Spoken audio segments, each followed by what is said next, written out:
How's it going, guys? Welcome back to another episode of the Highly Taken podcast. Christian's back in the car. Who would have guessed? Yeah, it's about a 75% chance he's in the car nowadays. I'm David C. We're back at you again from a little chilly Tallahassee. What up? Christian Smith. Oh. Hey, Nick, back at you in Jacksonville. That's like, 40-some degrees outside right now? Not too bad. Wait a minute. Christian, what's that sweatshirt you got on right now?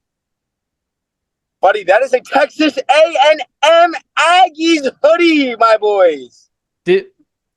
I'm confused. Did you join the transfer portal? I'm confused.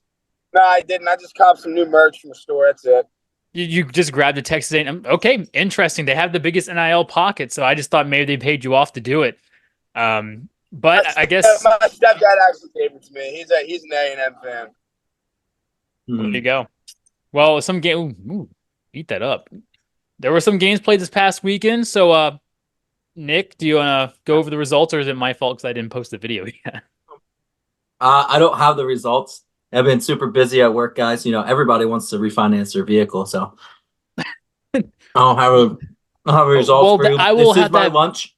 Yeah, that video will be loaded by today. I tried to read download it last night, and I woke up to I woke up to an error message this morning. I didn't have time to try to re-download it. But I guess we can just go right into the games this past weekend. Started off Ravens versus Texans. I'll start off. Are we talking about it? Yes, that's what a recap is. Yeah. Oh, I didn't know going over like our picks. Come on, paying attention. He's driving. I'd rather him pay attention while driving. I guess I'll start. I think we all really thought Baltimore was going to win this game anyway. Even if Christian chose Houston to win on his dove and chugs. At the end of the day, C.J. Stroud was let down by a terrible offensive line, and the defense let Lamar run wild. So it's going to be really hard to stop that offense at this point. Yeah, I don't get it. Go ahead, bud. Baltimore's looking like probably the most complete team inside of the playoffs right now. They're firing on all sides of the ball, offense, defense, special teams. Lamar's looking real good. It looks like they're starting to utilize his legs some more here, this time around in the playoffs, which I feel like they were always playing from behind every other game he's ever played, and so he had to pass more or less. And, you get to see, though, when you're not forcing Lamar to be, a pure passer and you let him play his game, good things are going to happen. And 2 passing touchdowns, 2 rushing touchdowns for the guy. Baltimore steamrolled Houston. I mean, listen, it was a good game in the first half, but Houston just didn't they didn't cover the adjustments that the Ravens made in that game. Ravens made some adjustments on offense, and you could tell. What I don't understand is, yes, Lamar was running, but I still don't understand why they didn't have a QB spy on him at all times. They only had a QB spy on him some of the game. When he starts using his legs like that, force him to throw the ball. Just force him to throw the ball. That's literally their weakness. So, Houston had a great season. You don't expect them to go out there and get into the second round of the playoffs after only winning 3 games the year before with a rookie quarterback and a new head coach. So they had a great season. You can't take anything away from them. But yeah, like you said, Ravens are the most complete team right now. Offense, defense, all around. Everything looks great. Linebacking core looks great. They're pretty good, and they're on their way. They're 1 game away from making it to the Super Bowl. In my opinion, the Chiefs are not as good as the Ravens. There's just no way. We keep saying that. You never know with that defense, but yeah, I mean, at the end of the day, I just think it comes down to Harbaugh just outcoached Ryan in that second half. Like you said, no adjustments were made. Still a really young team. One of the 3 teams that are in my Mike Evans sweepstakes, I feel. But I guess we'll go into the next game, which is going to be the Niners versus Packers. Very disappointing. Yeah, what a fluke. That was a very disappointing game. I'll say this much. Look, the kicker is taking a lot of heat, the rookie, and I get it. That was a field goal that you definitely should make. That's a field goal that, if you make it that final drive that they had there, the whole, it holds a whole different consequence on what you do there. You know what I mean? You go down that field and you get a field goal on that drive and you win the game if you make that field goal prior. But at the same time, the Packers, they costed themselves that game in a lot of other places than just missing that field goal. A bunch of different places. I feel like they shot themselves one too many times in the foot, whether it was a costly false start penalty or an offsides penalty, or 3 dropped interceptions by the defensive players, or one of the 2 costly Jordan Love turnovers. And the last turnover, now I get it, it's going to be growing pains, but the last turnover, that is the throw that is written no all over it in a quarterback's world. You do not throw a crossbody rolling across the field to your opposite way, especially when you have your season on the line. Yeah. I mean, in all honesty, I feel like they kind of got gypped out of it. They got that first down. I mean, they had that first down.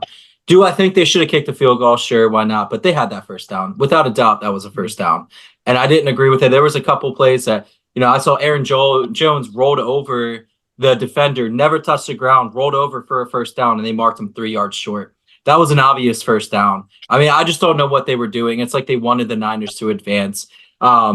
But case in point, as a rookie, you can't, as a kicker, you can't miss those field goals, right? It's costly. It cost them. It was a different position, different ball game. Again, you said it. You really hit the nail on the head there. Jordan Love, that's a costly turnover. Why are you trying to fit something through across your body while you're running, dude? Just take it and eat it. Live to see another day with that. You only needed to go down and kick a field goal. It wasn't anything crazy. They had it. And if anything, it proved to me that Brock Purdy's really not a good dude. He's not good at playing. Not saying he's not a good guy. Dude because he's a Christian. No. But it goes to show without Debo, they don't look good. They don't look good without Debo. And it's proven right there. They need Debo and they need McCaffrey. So what, are they going to rely heavily on McCaffrey next week if Debo's not ready to go? I just don't know if it's going to look good for them. Yeah, I think the guys who they'll rely heavy on next week are going to be the guys wearing those white and black pinstripes. But I mean, I really thought the Packers would pull it off. They should have pulled it off. I mean, like you said, a few bad no calls from that game, whether it be no intentional grounding on that Brock Purdy throw, or whether it be 4th and 1, and they called him short when he obviously got a yard. It was an easy that he got a yard on that for 4th and 1. I mean, that's right there in San Francisco territory. You don't get that field goal or a touchdown on that drive. That's a big play. Yeah, you can blame the kicker. You missed that field goal. But I mean, like you said, Jordan Love's throw, that was absolutely horrendous. You still had like 2 or 3 timeouts left. You could have rolled out. You could have tried to run for it, and it would still been 3rd down and like 7 to go. You forced your hand for no reason, tried to make a play, and that's what ends up happening. Again, like Christian said, it's going to be growing pains. I think if anything, this game has just told us how beatable the Niners actually are. When you think about it, this Niners team has not looked good the final several weeks of the season, even leading up to the playoffs. So, the Lions don't look too bad. And, with the way Brock Purdy was playing that game, underthrown receivers, should have been picked multiple times. It's going to be interesting. And speaking of the Lions, they won their game against the Bucs. Yeah, I mean, I think Lions played a pretty good game this past weekend. It seemed like they got everybody going. Amon-Ra was having a great game. Laporta had a monster game. Hibbs had a big game. Montgomery had a big game. There's a lot of weapons inside of that offense that are really starting to pop out, coming out late into the season and into playoff times, and they're all being utilized inside of the game. And it's becoming harder for teams to, figure out a way and come and defend it. You decide, look, we're going to double up on Amon. Well, now you got Sam Laporta running crazy. You got Gibbs running crazy. You got a bunch of guys over in this offense that can do a bunch of things.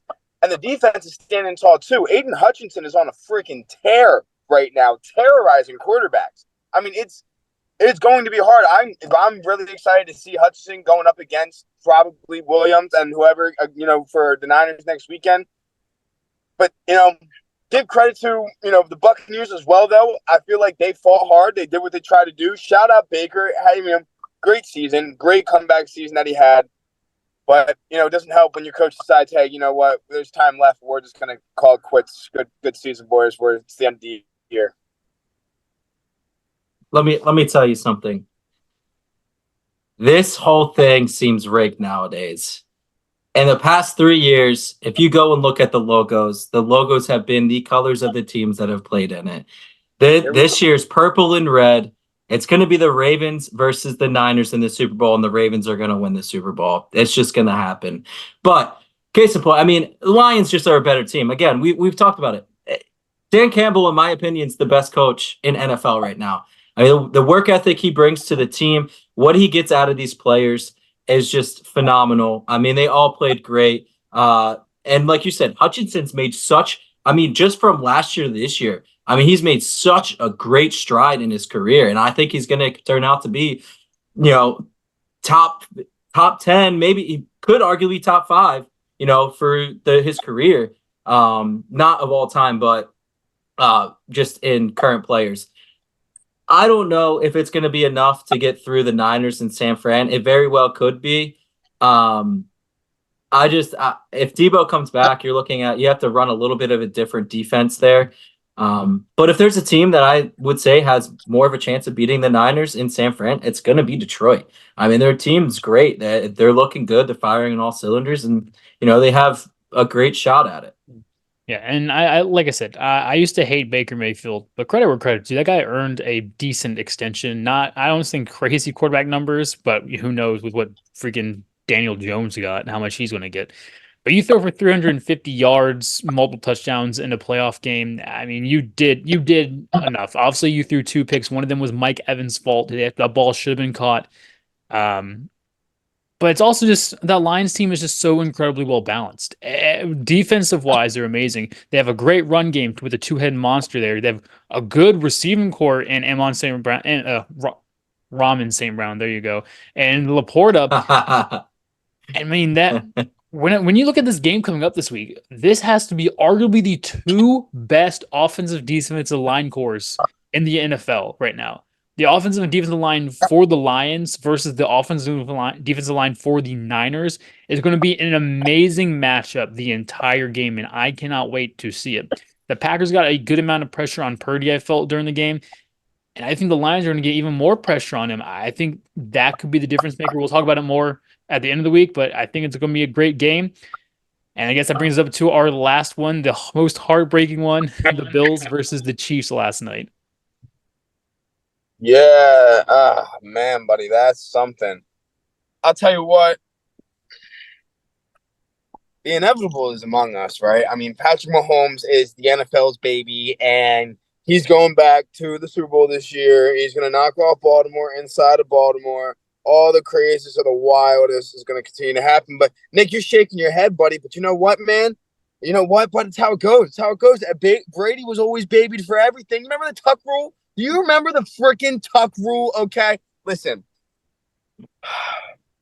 Shout out that Kansas City defense. Okay, Josh Allen, he played his game last night. He had a way better game than Patrick Mahomes himself personally had. But that defense over there in Kansas City, it is legit. And at the end of the day, you still, on the offensive side for Kansas City, have a guy named Patrick Mahomes quarterback. Doing this, with people who are a bunch of nobodies outside of Travis Kelce. Chelsea, by the way, great game last night. About time this motherfucker came out of his shell. Had 2 touchdowns. Good time. I took a bet on that. But I don't know, man. Look, the thing is with Kansas City is when they get into the playoffs and they get rolling, bro, they get hot. And it gets hard to stop. We've seen it every year for the past 6 years now. In the past 6 AFC Championship games where Kansas City has been. So I don't know, man. It's very hard to stop Kansas City. Now, this is going to be the first time the game isn't held in Kansas City in the past 6 years. So that could be a bigger factor there, but we're going to see. I mean, this defense is definitely a better defense than Houston. And so it's going to be a bigger challenge for Lamar. I think Lamar is going to have to bring maybe a little bit more of his A game in the passing field. But then again, at the same time, though, that's where we know the weakness lies in Lamar. If Lamar has to come out and be a passer, the Ravens are almost screwed. Yeah, I mean, so I'll talk about the game first of all. Josh Allen missed a wide open receiver in the end zone on 2nd down to possibly ice the game and the game be over. Didn't he get hit? He was wide open. He was wide open. He got hit after he threw the ball. But either way, here's my thought on this, and I don't understand why they didn't do this. You need to get yourself, it's a windy night. You need to get yourself in better field position for a field goal. I don't understand why you have a 1st and 10 and you're taking deep shots down the field and you're doing all these things. Why don't you get yourself in a more manageable field goal position and just take it and go into overtime? I feel like if they would have gotten just to let's say the 25-yard line, they would have made that field goal. It would have taken a little bit of pressure off of Bass. I think he would have scored. He would have had a touchdown, would have been in overtime. You're looking at a different game, possibly. I don't know. I don't know if Mahomes would have went down the field. I don't know. Either way, this is where you're wrong, Christian. Did you see the game that Josh Allen had on his feet running the ball? And you want to say that they have to rely on Lamar Jackson throwing the ball? I don't think they do. I think they're going to game plan the same way they did for Josh Allen in this one, and it's going to screw them over. And I don't think this game is going to be as close as people think it's going to be. I really don't. I don't think the Chiefs deserve to be there. I just think they're not ready for the Ravens defense this year. They haven't played a defense like this, and they're going to get demolished by that defense. That defense is legit. That defense steamrolled over one of the best offenses in the league. I mean, they're good. I don't know. I think the Ravens are going to take this one in Baltimore with ease. To kind of counter that, though, they didn't steamroll over one of the best offenses. They steamrolled over one of the best quarterbacks, not the best offenses. There's no offensive weapons around C.J. Stroud, and we've been over that so many times. I'm talking about Brock Purdy and the Niners. Oh. Looking ahead. No, but I guess when you think about it, it's another year, another AFC championship with Mahomes and Reed. And at this point, why left in Buffalo? Has this number? +1. He is number one. At this point, wide right and Buffalo go together like peanut butter and jelly. I feel bad for Josh Allen because he did so much on that offense. But again, like we said the entire year, if he does everything himself, then, that team isn't going to look good. He was 10 for 21 and throws past the line of scrimmage. So take that as you will. A lot of that was also very bad drops, really bad drops, including you're supposed to be a top 10 receiver in the league and you drop the pass like Stephon Diggs did. One that probably would have been a walk-in touchdown if he caught the ball. It's because he went to Maryland. Maryland receivers aren't clutch. Maryland. It's crazy, though, because we all thought the game would come down to a Josh Allen turnover, and Josh Allen proved that wrong. He played a solid game. Just came down to a bad kick in the end. And, it's unfortunate. I feel so sorry for Buffalo Bills fans. It's like year in and year out. And you're just one step there, one step in the door, whether you're up by 4 or up by 3 with 13 seconds left or losing overtime. And it's just crazy. I feel bad for them. But have you ever met a more caring fan base and like for instance, last night, Jason Kelce was at the game celebrating, with the Bills fans. He went and tailgated with them. All right. So for instance, when Joey Bosa went to watch Nick Bosa play, Philly fans gave him shit. So much shit. But Jason Kelce goes in, tailgates with the Bills fans. Then when Travis Kelce gets that touchdown, he goes and celebrates with these Bills fans in the stand. And they were just hyped to be there. I don't know. They deserve a Super Bowl, right? Like, are we at the point where Buffalo deserves a Super Bowl just based on their fan base? No, we're not. We're not. Okay, because I sit here and speak as a Philly fan that no, if anybody's deserving of a damn Super Bowl, it's us. Okay, we had one 6 years ago. I don't care. We need another. I would love to have another. They want to, bro. They went to 4 in a row. It's not our fault they couldn't capitalize. That is not our fault.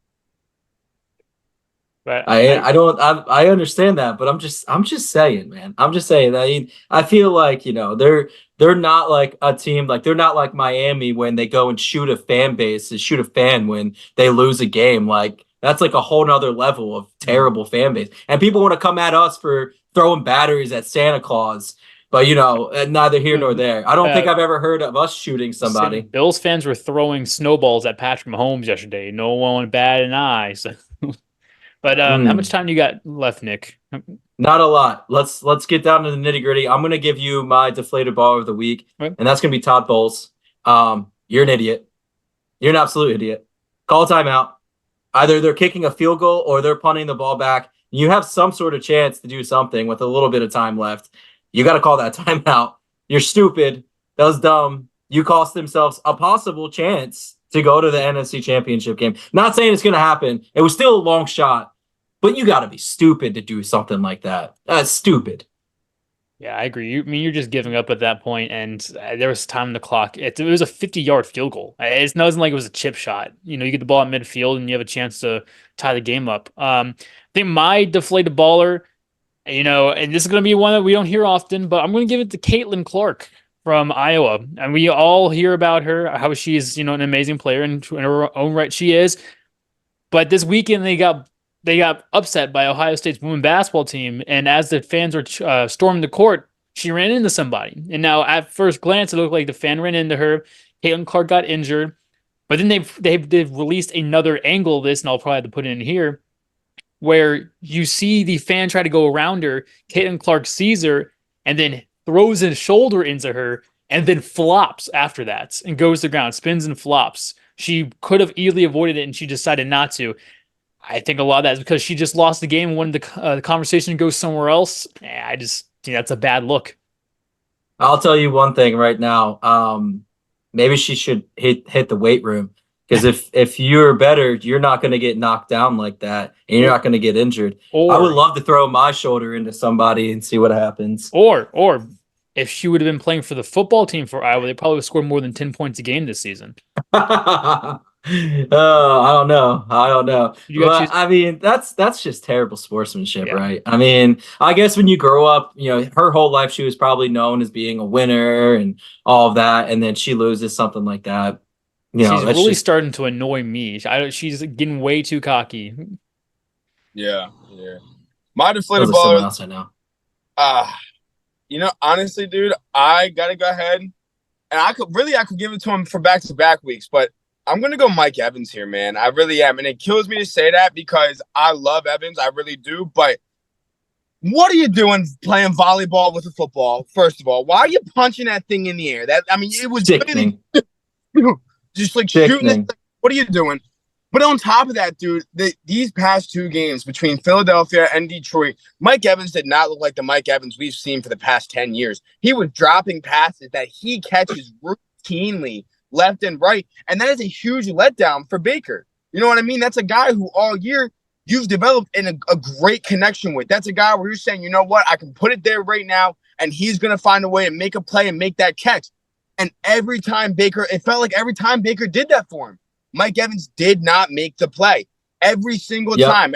When they needed a big catch, he dropped it. When they needed to not turn the ball over, he played volleyball. Like, there was no, bad. It was bad, dude, and it was crazy to watch it because I really couldn't believe it because Mike Evans is Mr. That's what we call him, Mr. Consistent, 1,000 yards every year, pair of sure hands all the time, and he was just nowhere to be found when his team needed him. Yeah, I mean, I'll tell you one thing. My little thought on that is he didn't want to be in the playoffs. I bet you Tom Brady sent him an invite for a nice little retirement, get together with him, and wanted to have a nice little trip like Aaron Rodgers did with the Jets linemen. And I don't think Mike Evans wanted to play. He didn't prove to me that he wanted to be there. If anything, he proved he didn't want to be there. I mean, blatant obvious. It wasn't like he tried to catch it. He went like this. Like, I mean, that was blatant obvious. Don't get me wrong. Mayfield puts zip on the ball and he fires it at you. But you are known as a top 10 wide receiver for a reason. And to do something like that, that's uncharacteristic. It's, to me, looked like he didn't want to be there. So I'm with you, Christian. I think that was a good one. And who do you have as your certified baller? Yeah, there's only one person that you can choose as your certified baller. It's the guy who is going to be the MVP of the league this year, and that's Lamar Jackson.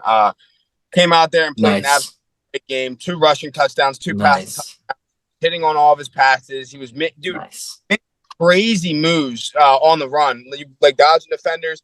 He played a great game. You go around it. That's the guy who's going to be your MVP of the league. It's just, he had a great game. He showed why he's going to be the MVP and why the Ravens are the favorite right now.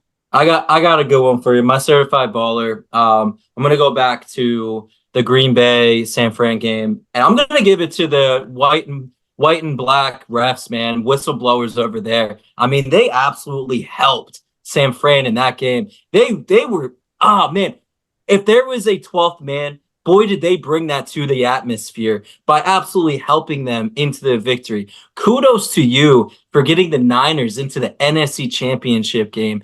Man, if I was a fan of the Niners, I would absolutely enjoy that. But kudos to those refs over there, man. They had an enjoyable time.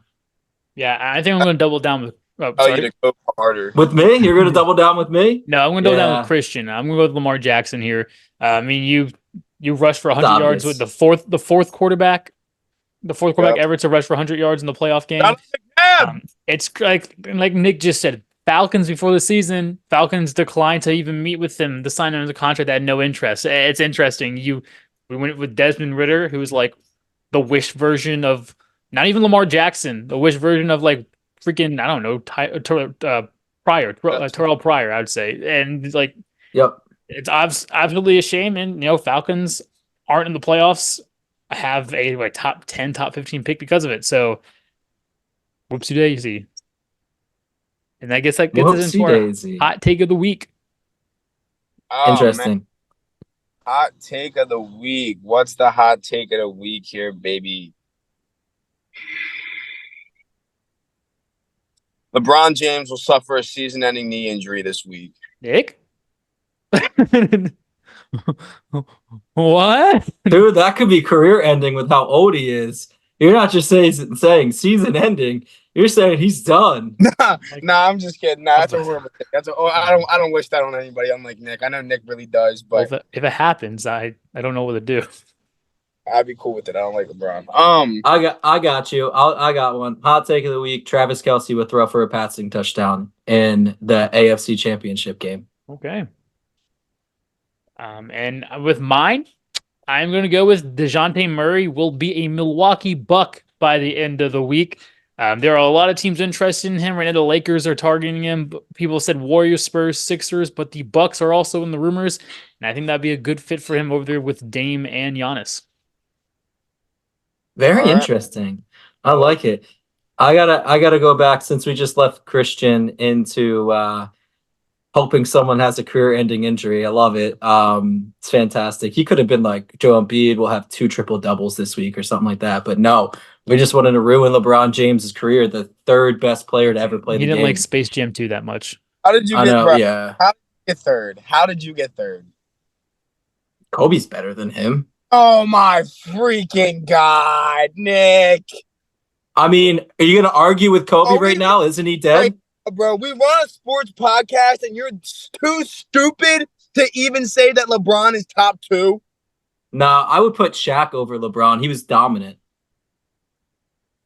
David, I think, bro, this podcast just lost all credibility, bro. Okay, will it help the case if I say I don't even have Kobe Bryant in my top 5? Nah, I don't like LeBron, and I hate to put him up there. That's why I said it. I mean, he's up there. He's up there somewhere up there. LeBron. Okay, I'm indifferent. I don't wish I'm not. But anyway, guys, I got to get back to work. You guys enjoy the week, and we got basketball. I mean, we got basketball this week. We do got basketball. All right. Or are you just hopping? I'm out of here. You guys do what you want. Deuces. Deuces. All All right, Dave. That would leave you. Nick, get out of here. Yeah. I didn't have much because I was hoping that he would want to do quiz on my face because I did 5 questions for quiz on my face, and then all right, well, drop them off to me. I got you. Oh, okay. So I guess we're just gonna quiz you this week. It's been way too long, but a little solo session here with Christian with quiz on my face. So we got question number 1. Only 6 QBs have won playoff games with multiple teams. Name 4 for a point. Name all 6 for a bonus. Okay, so only 6 quarterbacks have won playoff games from all.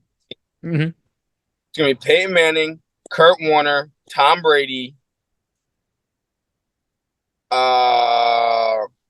Do you not have Kurt Warner on there? Is that why you like? I looked up this question. I didn't even think about Kurt Warner, so this seems false now. Yeah. All right. Nah. So all right. Well, Peyton Manning, Tom Brady, Kurt Warner, Brett Favre, Nickelodeon, Phillip Rivers, I don't think he won multiple playoff games. One. Not appeared. Yeah, One. they won. Okay, never mind then. That's my fault. Okay.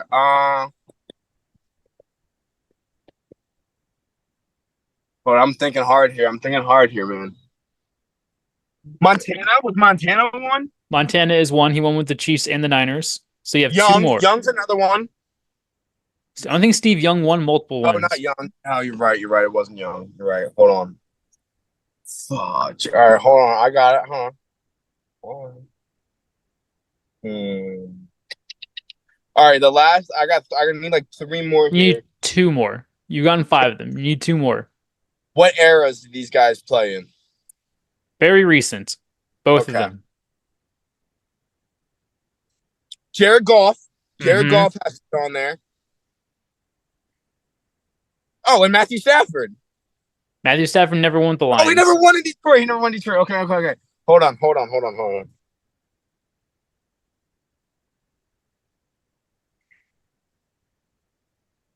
I don't know. Who's the last one? Give me the last one. You're gonna kick yourself. But it's Baker No, Mayfield. okay. All right. Don't give me that. Don't give me that. I already gave it to you. Who? I said Baker Mayfield. Oh. Oh no. All right. All right. Question number 2. What three teams do all of these players have in common? Jimmy Rollins, Ken Griffey Jr., and Bo Jackson. What team? Mm-hmm. Probably their high school. It's not their high school. Oh, damn it. The Royals. Mm-mm.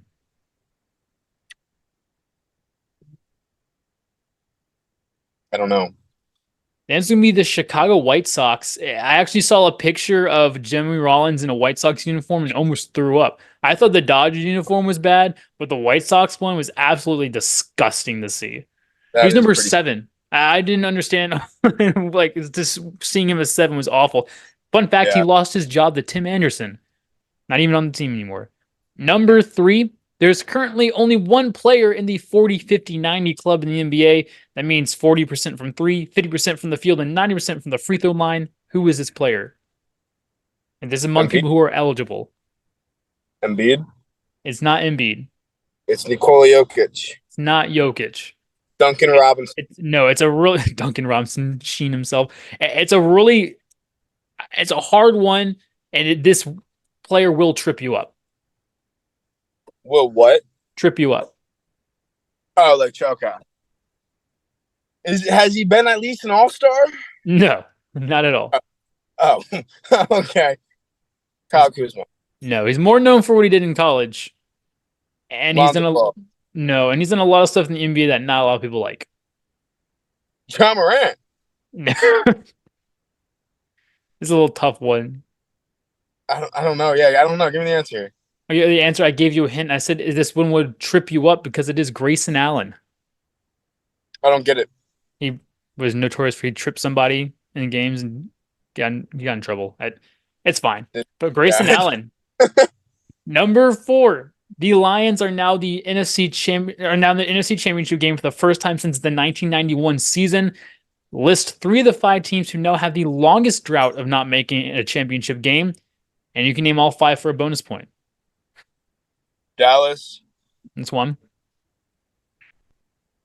And NFC or just any championship?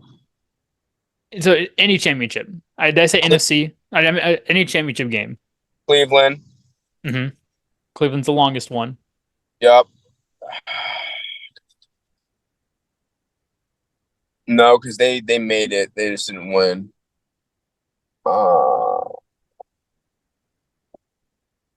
They made it. Jacksonville. No. No. Oh yeah, because Blake Bortles. Come on, man. Can't be them. Raiders. I'm pretty sure Raiders were in the Tuck Bowl. Sorry, Tuck Rule game. Motherfucker, that's 20 years ago. Yeah, well, these ones are worse. No. Okay. All right, so we got Detroit and Cleveland. Well, you got Cleveland and Dallas. Cleveland, Dallas, right? Cleveland, Dallas. Time here. Where am I missing? I know. I'm trying to be quick here. Buffalo. No, that's a lie. That's a lie. No. That's a lie. I'm sorry. There's only 4 teams. Well, there's 3 more teams left. I just this is the top 5 teams that are now like the longest drought. I don't know. What are there? At 33 years, it's been the Browns. 32, it's been the Commanders. 30, it's been the Dolphins. 27's been the Cowboys. And one team who's never been there since their creation would be the Houston Texans at 21. Those are the 5 longest teams with championship droughts. And I only have 5 questions on here. It's the last question. Patrick Mahomes now has 12 playoff wins in his 6th consecutive AFC Championship game. Name one of 2 QBs tied for the most playoff wins without a Super Bowl win. I'll give you a bonus. You can give me both.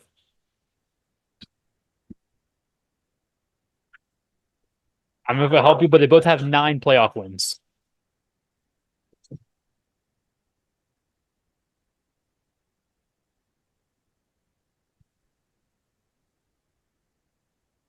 Wow.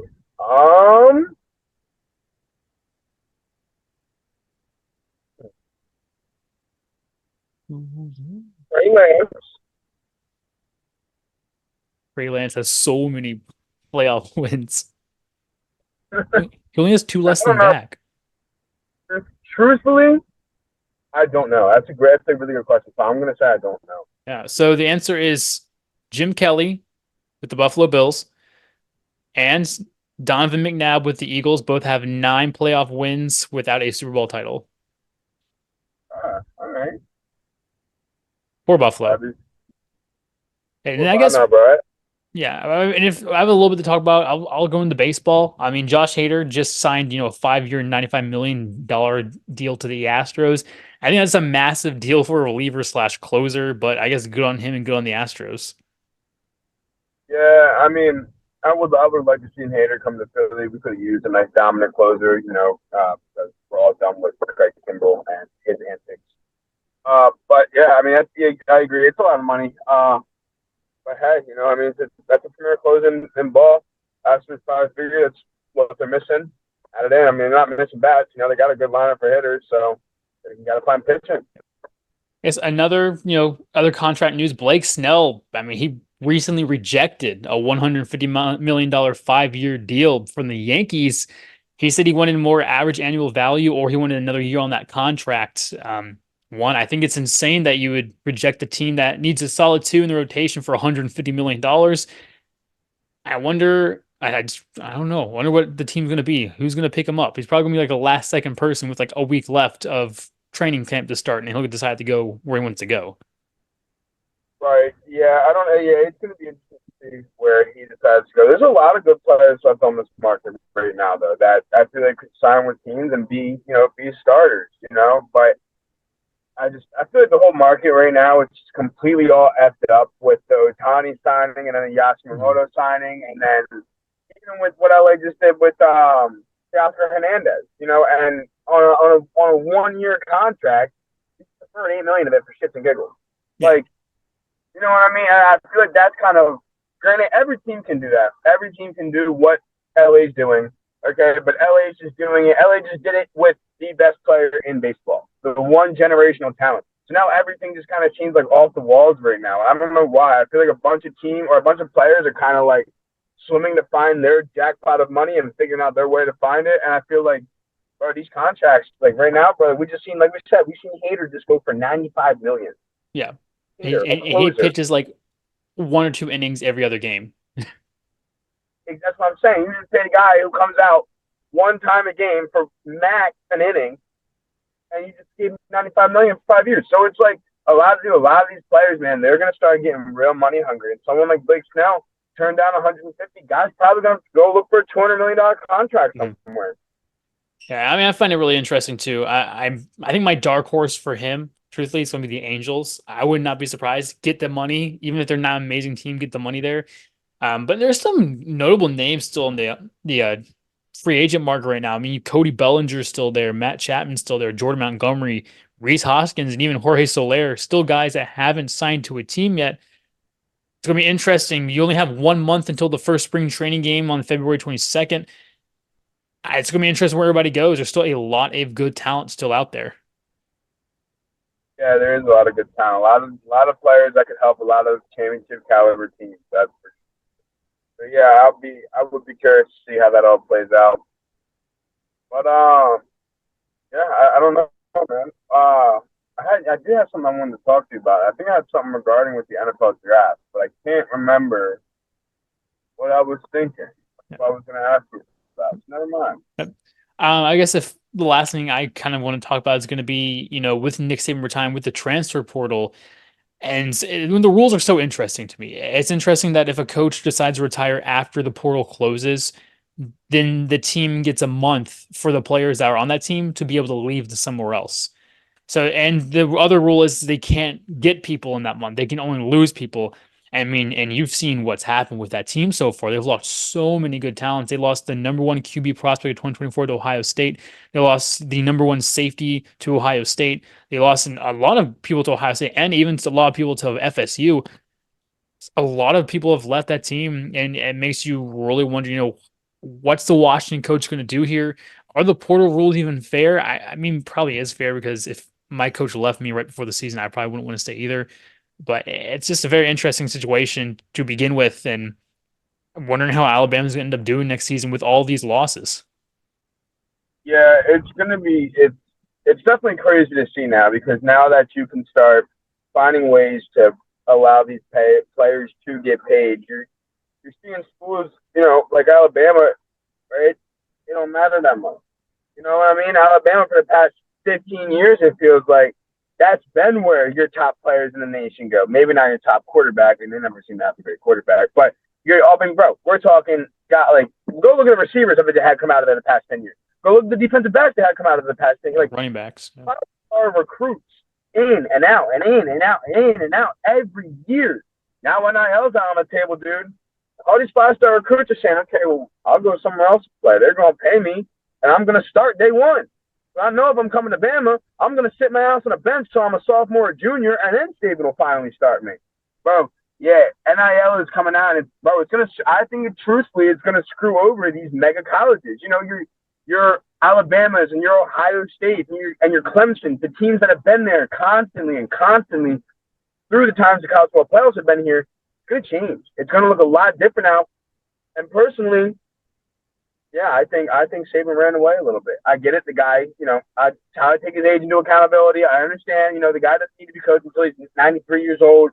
I understand that. But this is realistically, we're coming into like the first year of like really seeing what NIL is like and how it's feeling out for other schools and transfers and everyone, bro. I wanted to see you play through it this year.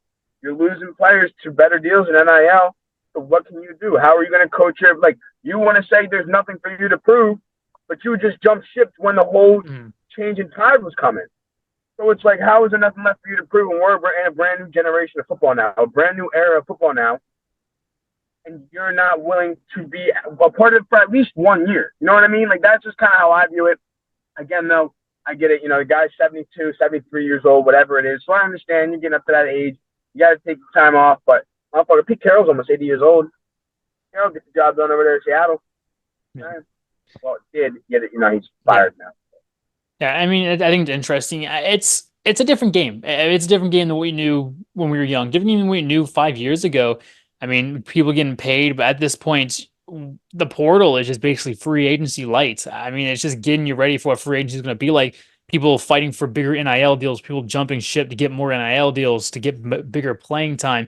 I mean, sure, it gets you ready for the NFL. That's really how the game goes. But I mean, you have these kids who are just out of high school, 18, 19-year-olds getting this big dollar signs thrown at them. And it's really hard to sit there and be like, oh, yeah, like, I like my education. Oh, yeah, blah, blah, blah.